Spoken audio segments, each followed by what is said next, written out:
अस्सलाम वालेकुम एवरीवन। आज हम पढ़ने जा रहे हैं vaccines for pre 9th class, page number 38। Okay, आज हम पढ़ेंगे वैक्सीन।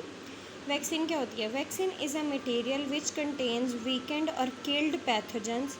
अब पैथोजेंस क्या हैं? Disease causing germs and is use to produce immunity resistance against a disease. ठीक है, वो कहते हैं जी कि वैक्सीन वो मटेरियल होता है जिसमें ना पैथोजेंस पाए जाते हैं जो बहुत वीक होते हैं या फिर बिल्कुल लाइक ऑलमोस्ट किल्ड होते हैं। ठीक है, अब पैथोजन वो आप कह लें कि वो चीज़ है जिसने ना डिज़ीज़ कॉज करनी है, कोई भी बीमारी जिसने फैलानी है। ठीक है, और ये क्या करती है वैक्सीन? जब हम इंजेक्ट करते हैं ना किसी में, तो ये जिस चीज़ की वैक्सीन होती है ना बॉडी को उस डिज़ीज़ के अगेंस्ट इम्यून कर देती है।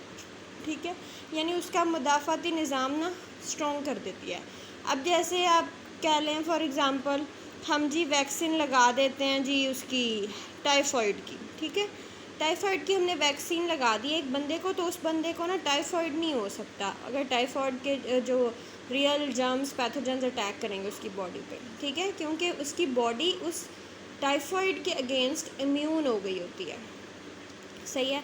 When a vaccine is injected into the human body, the blood cells in the body take the weak or dead pathogens as the real ones and prepare antibodies against them. ठीक है, अच्छा, अब ये जो कोई भी चीज़ बाहर से अटैक करती है ना वो होता है एंटीजन। ठीक है, उस एंटीजन के अगेंस्ट हमारी बॉडी एंटीबॉडीज़ प्रोड्यूस करती है ताकि हमारा डिफेंस सिस्टम जो है ना बॉडी का, जो किसी बीमारी से लड़ने का जो निज़ाम है, मुदाफ़ती निज़ाम है, जो वो कंट्रोल हो सके। ठीक है, अच्छा, स्ट्रॉन्ग हो जाए वो। अच्छा, अब कैसे होता है? एक वैक्सीन को हमने ह्यूमन बॉडी में इंजेक्ट किया है, अब उसके जो ब्लड सेल्स हैं ना हमारी बॉडी के, वो क्या करते हैं? उन डेड पैथोजेंस को, उन वीक पैथोजेंस को ना वो ये समझते हैं कि जी ये तो बीमारी वाले पैथोजेंस हैं। ठीक है, फिर उसके ख़िलाफ़ ना एंटीबॉडीज़ प्रोड्यूस करते हैं। अब वो जो एंटीबॉडीज़ प्रोड्यूस होती हैं ना वो हमारे ब्लड में रहती हैं। फिर क्या होता है?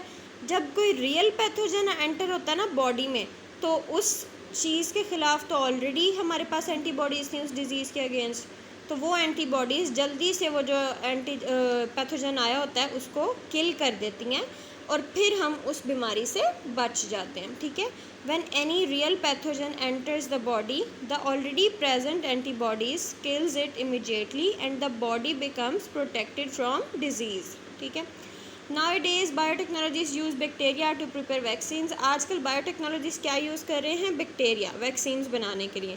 दे identify some proteins of pathogens that do not cause disease but can stimulate blood cells to make antibodies. ठीक है, अब वो कह रहे हैं जी कि उन्होंने ना आजकल कुछ ऐसी पैथोजेंस की प्रोटीन्स को आइडेंटिफाई कर लिया है जो कि बॉडी में डिज़ीज़ कॉज नहीं करती, लेकिन वो ब्लड सेल्स को स्टिमुलेट कर देती है। स्टिमुलेट आप कह सकते हैं कि हम किसी बंदे को किसी चीज़ के लिए मोटिवेट करते हैं, पिंच उसको करते रहते हैं कि जी तुमने ये काम करना है, तुम कर सकते हो।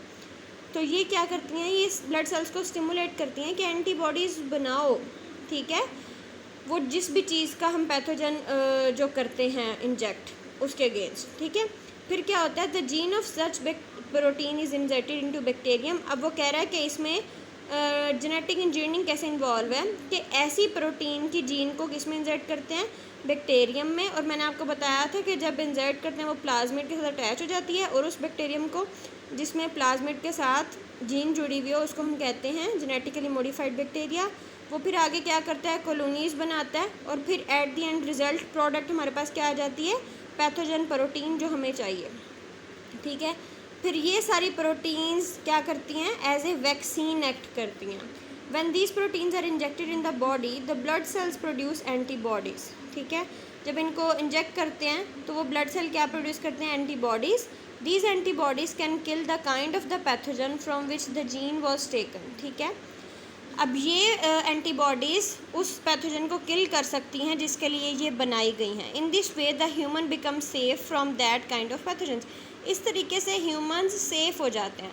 वैक्सीन वो चीज़ होती है जो बीमारी होने से पहले ही उस बीमारी से प्रोटेक्शन के लिए बनाई जाती है। ठीक है, उस बीमारी जैसे जर्म्स डाल दिए जाएं और वो जर्म्स फिर आगे एंटीबॉडीज़ बना दें। एंटीबॉडीज़ आप कह लें कि आपका जी एज ए आपका safe guard, life saving guard, act करेगा, ठीक है। और एंटीबॉडीज़ ही अगर कोई बीमारी, वही आप बीमारी आपको कल को होने भी लगती है, उसके जर्म्स आते हैं अगर, तो वो एंटीबॉडीज़ जो हैं आपको जो सेफ गार्ड बना हुआ है वो उनको किल कर देगा, ठीक है। अच्छा जी, अब वो कह रहे हैं कि vaccine for hepatitis B, typhoid, measles have been developed using biotechnology techniques. Biotechnology को यूज़ करते हुए हम इन तीनों की तो बना चुके हैं, बाकी vaccine for malaria and HIV are being developed. अब जी प्रोसेस चल रहा है कि ये दोनों भी बन जाएं vaccines. Other important life saving biotechnology products include blood clotting factors, growth hormones, ठीक है। बायोटेक्नोलॉजी प्रोडक्ट्स को यूज़ करते हुए, टेक्निक्स को यूज़ करते हुए ब्लड क्लॉटिंग फैक्टर्स जी बन रहे हैं, सही है। और ग्रोथ हार्मोन्स हैं जो जी बायोटेक्नोलॉजी की टेक्निक्स में हेल्पफुल होते हैं, सही है। That's it for today. कल हम पढ़ेंगे एप्लीकेशंस ऑफ बायोटेक्नोलॉजी। अल्लाह हाफिज़।